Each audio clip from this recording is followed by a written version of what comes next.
आज आहे ना लाईव्ह यायचं कारण आहे ना एकदम बारीक मार्मिक उदाहरण द्यायचं आहे मला आज सगळ्यांना की ना ह्या जगामध्ये ना एकदम छोट्याच्या छोट्या बारीक लेवलला सुद्धा काम चालू आहे. आता काल आहे ना मी यांना आहे ना बदाम टाकून गेलो होतो, भरपूर बदाम टाकले होते. हे आता आपलं सैन्य हे बघा, बदाम म्हणजे इतकं बारीक लेवलला काम चालू आहे की बदाम डायरेक्ट आता आतमध्येच घालणार आहे भिंतीच्या आरपार.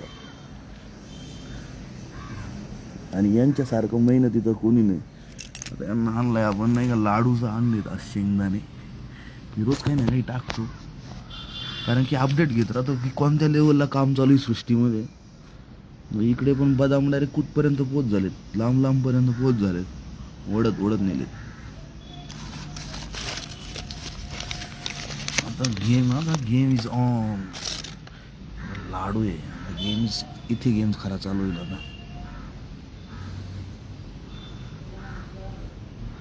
अब जब लाडू के जब चीज़ें इतने बड़ा लाडू खाएंगे तो खतरनाक मज़ा ही आएगा हम लोग, देखना आएंगे.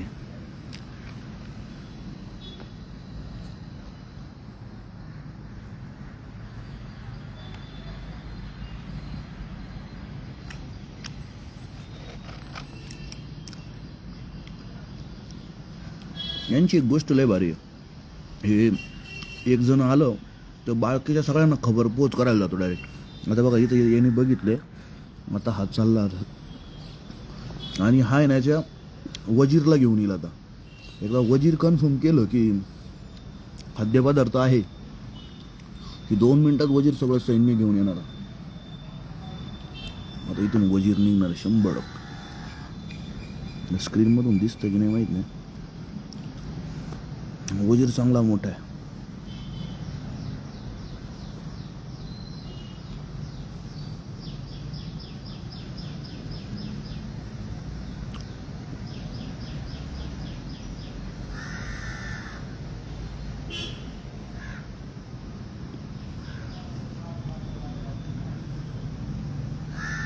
Process is on. Work is चालू झाला आता. बघा इथे सुट्टी म्हणजे या सृष्टि में चमत्कारच राहता. मैं भी खुद समझ नहीं पा रहा इस चमत्कार को. अचानक बदलाव हो जाते इंसानों के अंदर भी, प्राणियों में, सब जगह अचानक. तुम जिसे मतलब यूजलेस चीज़ भी कह सकते हो तो वो कभी कभी इतनी बड़ा वो तो शायद हीरा भी निकल जाए, ऐसा हो जाता है जीवन में. इसी से ये खेल है.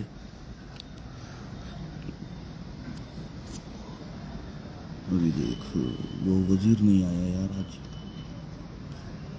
वजीर चेक करने हमेशा आता है कि खाना है या नहीं है, क्या झूठी खबर है. इधर तो डायरेक्ट काम ही चालू हो गया.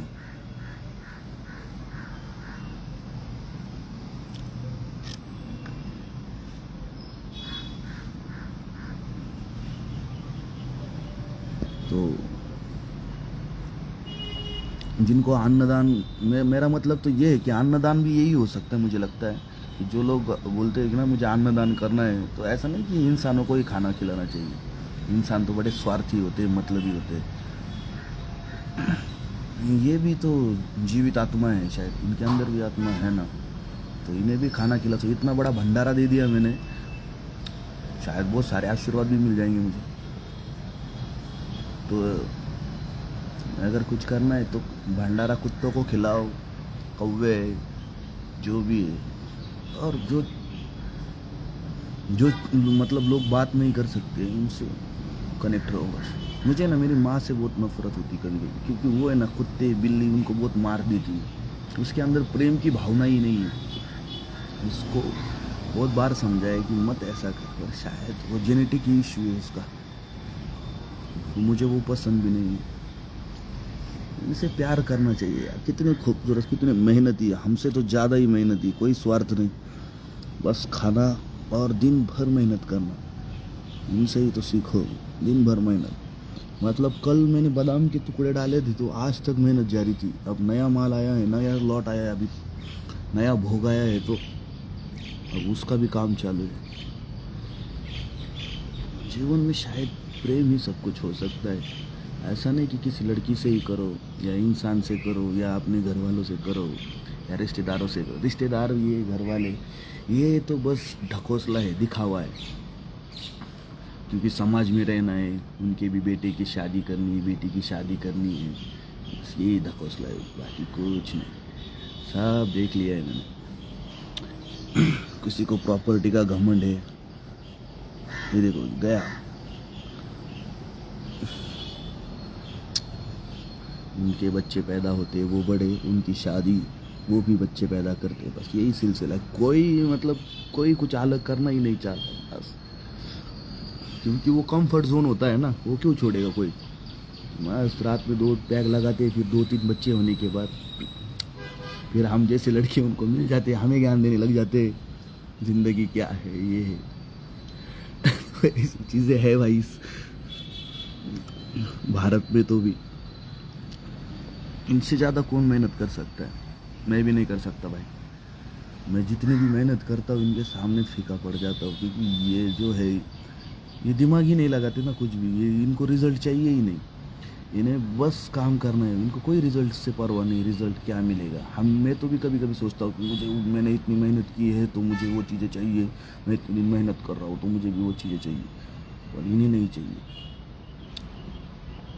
तो मॉरल ऑफ द स्टोरी बस यही है कि हर इंसान ये भी है कि अलग अलग चीज़ के लिए बना होता है, पर हाथ रख कर मत बैठिए, क्योंकि आप ही वो हो सकते हैं आपकी घर की फाइनेंशियल वेल्थ चेंज करने वाले। आपके पिताजी ने 100-200 कमाए होंगे, माँ ने 100-200 कमाए होंगे, तो लगे रहो जब तक अपने फैमिली का क्राफ्ट चेंज नहीं हो जाता। मतलब ऐसे लगे रहो कि जाएंगे तो फिर पेटी पैक में जाएंगे, या तो फिर जाएंगे तो सब जीत के जाएंगे। मेरा तो बचपन से एटीट्यूड यही है कि जाऊंगा तो जीत के जाऊंगा, नहीं तो जाऊंगा नहीं, जाऊंगा तो पूरा लेके जाऊंगा, नहीं तो कुछ नहीं चाहिए। तो हमेशा मेरा एटीट्यूड ऐसा ही रहा है। मैं एक वॉरियर समझता हूँ खुद, एक जंगली वॉरियर जो ठान लेता है, मैं छोड़ता नहीं, मैं छोड़ ही नहीं सकता, मैं छोड़ूंगा भी नहीं। अगर जो चीज़ मुझे चाहिए हासिल करनी है तो मैंने आज तक किसी की नहीं सुनी, और मैं ना सुनता हूँ। मुझे बस एंड रिजल्ट पता है, मुझे पता है कि वो चीज़ें होगी, ज़रूर होगी। ऐसी कोई चीज़ नहीं जो इस धरती पर हो नहीं सकती। जहाँ तक मैं सोचता हूँ, जहाँ तक तुम सोच सकते हो वहाँ तक तुम जा सकते हो, है ना। और रही बात मरने की, माँ तो क्या है दिक्कत है मर जाने में, कोई फ़र्क नहीं पड़ता। तुम इतने भी इम्पोर्टेंस नहीं हो, तुम उन चींटियों की तरह ही हो भगवान की नज़र में, है ना। तुम जो चींटियों को देख पा रहे हो ना, उतनी छोटे हो तुम, तो इसका टेंशन मत पालो। पर दिया है ना तुमको ब्रेन, तो मैं चाहता हूँ फाइट ऐसी लड़ो कि भाई कम से कम ना तुम्हारे सामने पर पीछे तो भी कोई बोल दे, यार क्या बंदा था, पीछे नहीं हटा, मर गया पर पीछे नहीं हटा। वो जो गुफ्स आते ना, वही मज़ा देते, वही तो एक शौर्य की निशानी, वही तो एक ताकत की निशानी मैं कहता हूँ। और ऐसा कभी मत समझना कि ज़िंदगी नहीं बदलेगी, और ऐसा कभी मत सोचना कि लोग मेरे बारे में क्या कह रहे हैं, क्योंकि मैंने देखा है कि मेरे तो 99% चांसेस ही नहीं थे सुधरने की। मैं जानता था कि ये था कि मैं तो भाई मैं करूँगा ही करूँ, चाहे मेरे पास टूटा हुआ हथियार हो, आधी तलवार हो, तलवार ना हो, फिर भी मैं करूँगा, मैं लड़ता रहूँगा जब तक मुझे सोल्यूशन नहीं मिल जाता इस चीज़ का। तो ये चीज़ें होती है, लड़ो यार। आज का कॉन्फिडेंस है और मोटिवेशन है, लड़ते रहो भाई, कोई फ़र्क नहीं पड़ता यार घर वाले क्या कहेंगे, कौन हंसेगा, क्या, कोई फ़र्क नहीं पड़ता, छोड़ दो सब, क्योंकि एंड द रिजल्ट तुमको पता है। क्योंकि जब तुम जो चीज़ें बटोरोगे ना, जितने तुमने जो कोशिश की है, जितनी तुम मेहनत की है, जितना तुमने छोड़ दिया है, तो वही चीज़ें वो उठाएंगी, और तुम्हें जो चाहिए ना वो करो ट्राई, क्योंकि वही तो असल में ज़िंदगी है यार। घर में पड़े पड़े बैठ के अपने घर जाऊँगा, लॉकडाउन लगा, चलो घर, मैं बीमार पड़ा, चलो घर, मेरे को ये बुखार आया, नहीं कुछ नहीं, कोई फ़र्क नहीं पड़ता। डिप्रेशन आ रहा है, आने दो, बुखार हो रहा है, होने दो, हालत ख़राब हो रही है, होने दो, खून की उल्टी आ रही है, आने दो। बस मकसद नहीं छूटना चाहिए, क्योंकि ये अंदर रिजल्ट नहीं क्या, वो सब चीज़ें चली जाएंगी, पेन चला जाएगा, दर्द चला जाएगा, डिप्रेशन चला जाएगा, सब कुछ चला जाएगा, पर वो जो चीज़ है ना जिसके लिए तुम दिनों जान से मेहनत कर रहे हो, वो चीज़ अगर तुम्हें मिलेगी ना तो मरते दम तक खुशी देगी, और तुम एक लेगेसी तैयार करोगे। मतलब जो अपनी नेक्स्ट जनरेशन है आने वाली ना, उनके लिए एक लेगेसी तैयार होगी कि यार भाई हमने ना उस बंदे को देखकर काम चालू किया है, ऐसा बोलेंगे। क्योंकि जो अपने से बड़े होते हैं या जो वो स्ट्रगल करके आ रहे होते हैं ना, उनके पास बहुत सारा अनुभव होता है।